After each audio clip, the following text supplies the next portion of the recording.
We're here in Westminster. A new Parliament is preparing to take on the issues facing the UK. The Labour Party will need to act fast to spark an economic comeback. The manifesto offers a glimpse into the path ahead.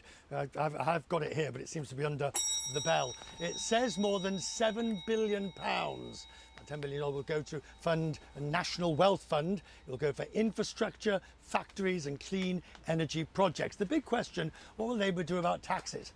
It's vowed not to raise income taxes and to cap the corporate at 25%, which makes it difficult to hit spending pledges as well. Mohammad Jamei is the Director of Economic Policy at the CBI, the Confederation of British Industry, and joins me now. Sir, you have obviously delved deep and long into the manifesto. Can British business thrive under these proposals, in your view? Good question. So we do believe that British business and the businesses that we've spoken to really can thrive. We know that the new government, the incoming government, has a strong mandate. We've seen that in the past 24 hours. We have spoken to who were shadow officials and engaged with them continuously over the last sort of 3 to 6 months. And we really do believe that there are policies that this incoming government could implement in its first fiscal event, which should be sort of a bit later this year, and it's in its first 100 days, that could really help boost economic growth. I mean, as you sort of talked about economic malaise just before the break, really what we've seen is effectively no growth or very little growth in the past two and a half years in the UK economy, and that has to change. What don't you like about their proposals? What is it that you think could harm your members? Well, I think there's in the manifesto, in the Labour's manifesto, there's a lot that we are able to get behind, in particular around some of the commitments that they've made to increase grid connectivity, planning reforms, reform of some of the taxes that they've including business rates, the tax that businesses pay, which have sort of premises. So we believe there's a lot in the manifesto that will be beneficial to members.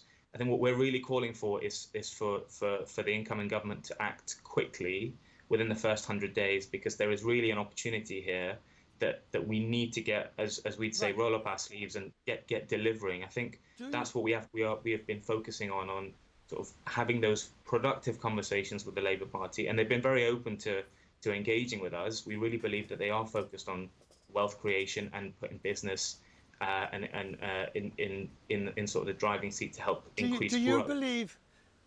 Do you believe that Labour has fundamentally changed from the old days of tax the rich, spend money you haven't got, run up huge deficits, bearing in mind the Tories did an extremely good job of all of those things in the last few years of government, which is probably why they're not in government tonight. But do you believe that Labour has the leopard changed its spots? Well, I think what I would say on that is that we have had very positive engagement with the Labour Party, with Rachel Reeves's team, on policies that will help boost growth, and they have made firm commitments to manage public finances. We know that there isn't that much money that, given the commitments that they've made to stick to the current borrowing rules, that they are really quite limited in what they can do on increasing taxes and increasing borrowing. So what we're really calling for here is not to outspend our rivals, but to outsmart them by reducing the regulatory burden, but also making some sort of more practical changes and sending some practical positive signals on things around investment, for example, or reforming some of the existing policies to really provide that confidence that businesses need to invest. I think something that we've really picked up on in the last 6 months is many businesses putting their investment plans on hold to see what the outcome of this election was going to be. And actually, I think, if anything, it's quite positive that there is a strong mandate here, because that will give businesses, if there is stability, the confidence to invest going forward. I'm grateful, sir. Thank you very much. Have a lovely weekend.